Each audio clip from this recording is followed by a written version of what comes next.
Όπως ακριβώς διαφέρουν τα σώματα των ανθρώπων πολύ στην εμφάνιση, το ίδιο πολύ διαφέρουν και τα γεννητικά τους όργανα.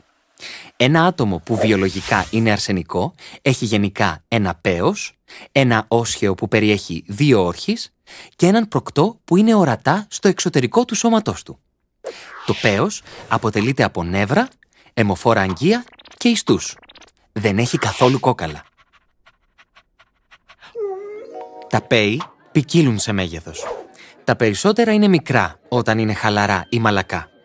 Όταν η κυκλοφορία του αίματος αυξάνεται στο πέος, έρχεται σε στήση, γίνεται σκληρό και μπορεί να έχει μήκος από 6 έως 15 εκατοστά.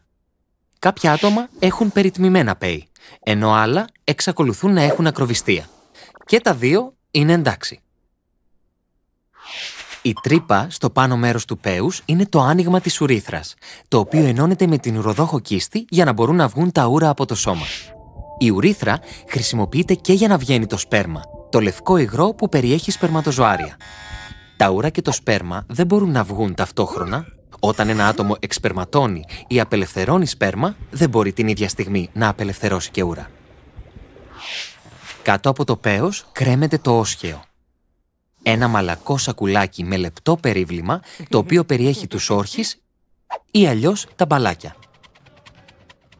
Οι όρχεις παράγουν ορμόνες και από την εφηβεία και μετά παράγουν σπέρμα.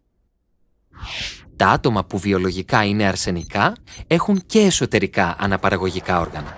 Η επιδιδυμίδα είναι ένας σωλήνας μήκους μερικών εκατοστών που τυλίγεται γύρω από τους όρχεις. Το σπέρμα που παράγεται στους όρχεις, καθώς περνάει μέσα από την επιδιδυμίδα, ωριμάζει πριν απελευθερωθεί. Υπάρχουν 3 περιοχές που παράγουν υγρά, τα οποία αναμειγνύονται με τα σπερματοζωάρια και φτιάχνουν το σπέρμα. Οι 3 αυτοί αδένες είναι οι σπερματικές κίστης, ο προστάτης και οι αδένες του Κάουπερ.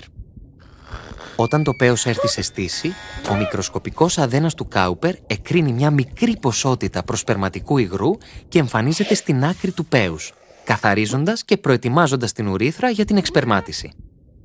Κατά τη διάρκεια της, ο εξπερματικός πόρος ανοίγει και πιέζει το σπέρμα να βγει από την ουρήθρα.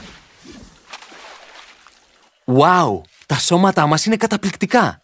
Μην ξεχνάς να φροντίζεις το δικό σου για να είσαι πάντα καλά. Έως την επόμενη φορά, μην ξεχάσετε να με επισκεφτείτε στο amaze.org/Greek ή στο κανάλι της SOS εδώ στο YouTube. Γεια!